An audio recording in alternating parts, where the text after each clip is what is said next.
Were politics at play in the termination of 20,000 non-union pensions? Lawmakers on both sides of the aisle demanding a new investigation into that decision made during the auto bailout. Why now?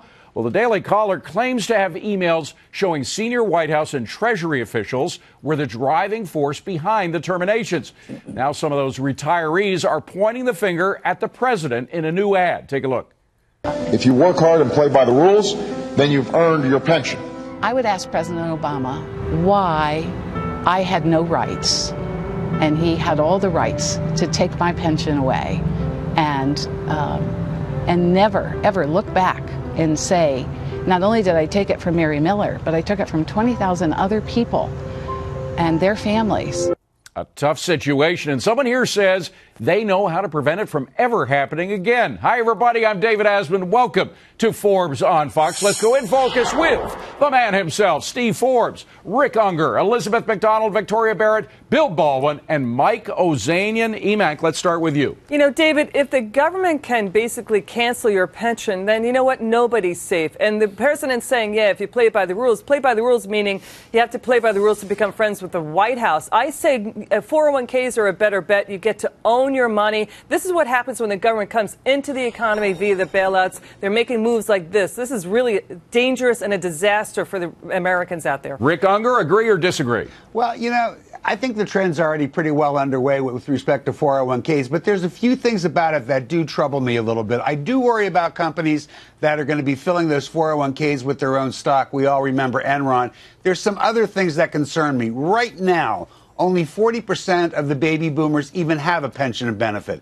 And when you consider how wages have remained stagnant since the mid-'70s, the truth is there are very few Americans out there that have enough money to even put into a retirement fund. They're lucky if they can pay the bills as every day goes by. By the way, Mike Ozanian, to Emac's point, that is, if you're well connected, you don't have to worry.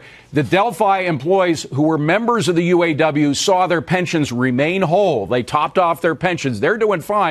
It's the ones who weren't connected with the White House that were screwed. Yes, David. Well, the bailout of the auto companies was a kickback to the unions that support the president. That's all it was. It didn't save any jobs, just saved those jobs.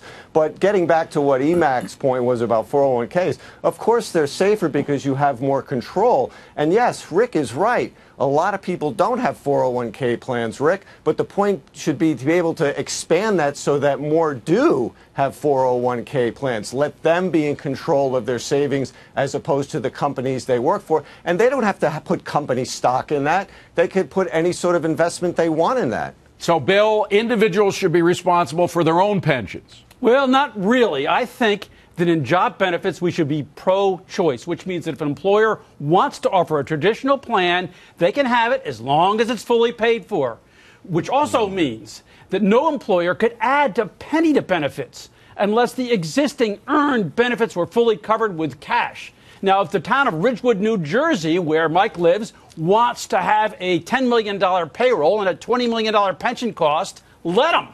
Victoria, what do you think?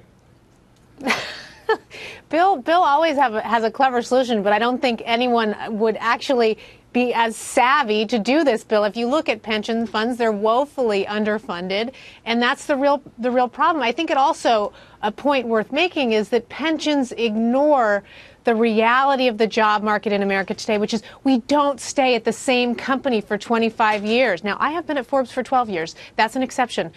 We move around a lot. And so 401ks, you get to take the money with you versus having one pension here, one pension there, and not having built up the tenure at a company to give that pension real value. So these are relics of another era. So, Steve, unless you got a friend in the White House like the UAW does, you can't rely on any pension to be good forever.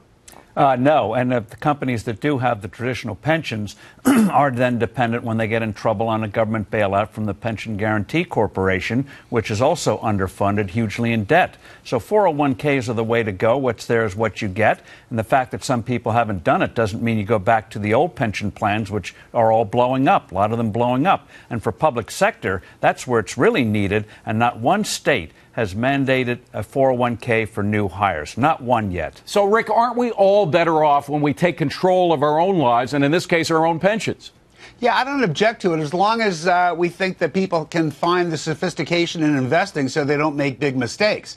I do have that concern, though. I have to tell you, if the services are out there to make sure that this money is handled properly, I don't mind if people take care of it themselves. But I am worried. I'm very worried that people are not going to have enough money to invest in it. We need to get wages up. People aren't being paid enough for the hard work that they do. And if they aren't, then they're not going to be able to save any money to retire. EMAC? Well, there's a reason why wages have been stagnant since the 70s. It's because healthcare costs have been going up and health benefits chew in to the compensation structure at employers. But getting back to the issue at hand, I mean, look, this really strains the Social Security fund when companies nix their pensions. But now the government is stepping in here. And that's what's really scary. People deserve their hard-earned dollars that they work for. For the government to do this is really terrifying and really bad for the American people. And Mike Ozanian, we had the president, when he was campaigning, promising that nothing is more important than pension protection. We ought to put that at the top of our priority list. And now there's some evidence that, in fact,